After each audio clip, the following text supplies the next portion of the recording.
How's it going, Juju? That's good. How about you? Not bad. Running back room got a little lighter since we last talked to you. Just what's the rotation like there now as you guys get ready for the bowl? I wouldn't even say there's a rotation. It's just pretty much everybody just, working in, being able to maintain stability when it comes to recognizing formations and getting set in the plays. Everybody just making sure we're on point. There's not really just a rotation. I guess you can laugh about it now, maybe or maybe not. I don't know, but that play in the Clemson game, getting tackled there. What can you share about life after getting pulled down? Life was hard. Life was very hard. Like, from the time I beat myself up right after the play, like, because I'm getting up, and I kind of felt that they were gonna call it that. I'm getting up, and Juice and all those guys run over there. I'm like, they're like, come on, we gotta go. So I get to the sideline, and Coach Mo's just looking at me like, and then all the running backs, they walk past me and just side-eye me. I already knew what time it was. I get in the locker room, my grandma, my uncles, everybody hit me up like, you slow. My little brother called me, like FaceTime me, and he didn't even say, hey. He was like, you slow.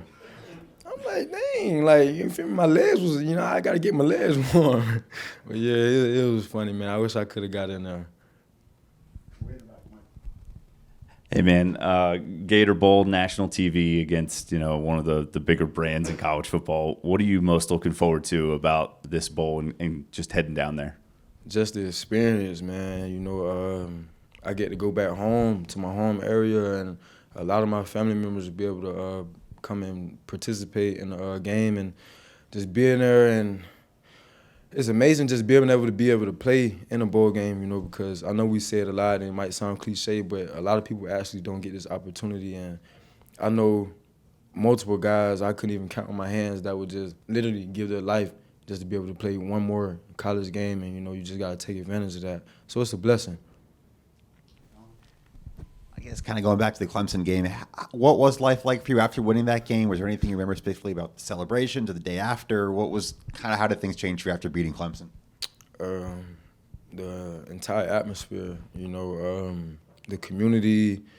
There's like a sense of pride in the community, like you can walk downtown, you can walk anywhere in Columbia now, and the atmosphere is just different, everybody, we inside the building, we already knew what we were capable of, but now it's like everybody on the outside is finally seeing that, we're capable enough to compete with the best of the best, and, it's about that time that people recognize that. Juju, has this been the most fun you've had playing football over the last month, this last month for you? Yeah. Every day, you know what I'm saying? Yeah. Every day is something new. I love it. And I guess with the offense, obviously the running back room's pretty thin right now. How have the coaching staff kind of adjusted in practice to that, or maybe tweaked some things schematically to make sure that the running game fits to you and CBS and the rest of that room? I wouldn't even say that we've altered it. I think I mentioned in the media press before, but we do a fine job on the offensive side of the ball of making sure that everybody at each position maintains quality reps. So when it's that time to be presented in the game, that you're not out there lost, or you at least have some type of context clues of what to do. So we're able to move the ball successfully.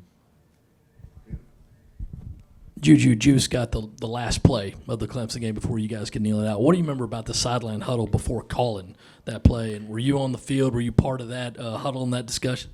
I was walking on the field because, like, when we do, like, huddles, all the running backs join the huddle. So I was out there in the mix of it all, and it was kind of weird. I wouldn't say it was pandemonium because it was kind of calm, but there was some confusion. Like, what do we do? Like, should we go to the air? Should we go to the ground? We got running backs. We just got to get the first down. And I'll never forget this. The whole time, Juice is just off. Like, not off, but like, I look over and Juice is just over there like. And that's like one of the key moments that I remember, because they ended up giving him the ball. And it just keeps playing in my head, like in the huddle. I look over and he's just like. And I remember E-Dub just like, give the ball to Juice. Give it to Juice. Beamer was like, okay, give it to Juice. And we called it, and Juice, he told everybody before he left the huddle, he was like, I'm going to get that first down. And I knew when he said that he wasn't lying. And he went out there and he kept his word. You mentioned the positivity flowing through the team after the Clemson win. How about the importance of winning this bowl and just keeping that momentum going through the offseason, just like last year winning the Mayo Bowl? Like you mentioned, this is pretty much like the same opportunity as last year to keep the momentum going. Because going into next year, we feel like this team has a tremendous amount of potential, and I feel like Coach Beamer mentioned it earlier, the bowl game is kind of like the first game of the season. So this will really be like the stepping stone for this program going into the offseason, because we've stamped, what we're capable of this season. We went out there and played ball as expected, but this game, especially being against someone that is highly touted in the eyes of the public, good football tradition school, if we go out there and handle business, what more can you ask from the Gamecocks? Yeah, one more for you.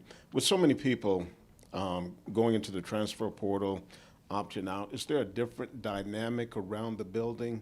Is it noticeable, the absences? Not for real, because that's one thing that we pride ourselves the most on, is having one of the closest teams in the country, and we're going to stand on that forever, As long as you're a part of this organization, you're going to be bonded with everybody within the organization, and, the guys that are no longer with us, the majority of the guys in the organization still keep in contact with those guys, make sure, everything's right, your mental's okay and stuff like that. So, we're going to miss those guys, but it's not going to change the trajectory of our season or our postseason.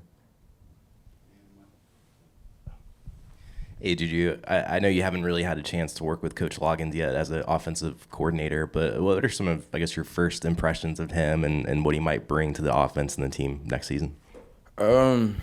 Just his charisma. He's a cool guy. The first day here, he personally walked by and greeted every person, I think not just on the offense, but the team, and that said a lot to me about him as a person, as a man, because it takes a lot for a man to single-handedly greet everybody in the organization on the first day. But we had a couple conversations, and he's a cool guy. I'm really ecstatic about what we can do here, especially after, witnessing some of the things he did at previous schools and programs. But we had a couple conversations, and we're about to make something happen.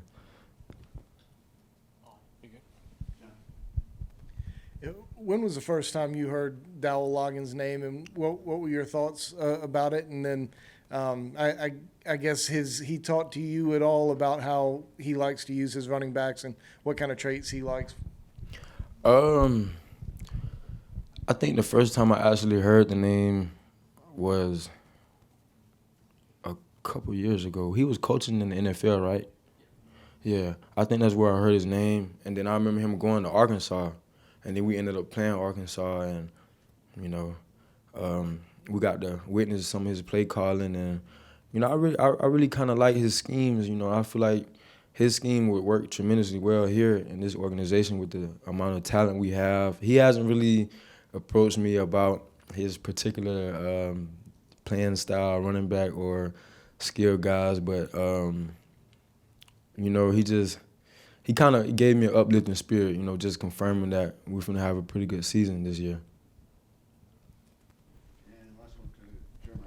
Juju, you touched on some of this a little bit, but it was a busy, stretch of a few weeks. Obviously, you had the Clemson game, then a coordinator change, then the transfer portal opens up. So, for you and, being a part of this team, just, what are some ways that you kind of find ways to, kind of stay focused on whatever the bowl preparation or just, whatever the case may be, despite everything that kind of is going on? First and foremost, just continuing to keep our spirits within the Lord, staying prayed up, reading my Bible, talking to my family, keeping my spirits high. But other than that, just being myself. Every day I come in here, some days a lot of the guys might not see it because of of the way I present myself, you know, but, you know, everybody has off days, you know, but when those guys do notice, it's not long before they get me out of that slump. Like, here, like I mentioned earlier, you know, we pride ourselves in being one of the most connected teams in the country, so it's like, as long as you're in this building, you're going to feel comfortable, you're going to feel at home, loved, you know, so Coach Beamer and the coaching staff, they do a great job of ensuring that when we come in here, you know, our mind capacity is strictly football. You know, we're not focusing on outside things or things that might be blemishing our mental status, you know, so it's not really that difficult once you keep things in place.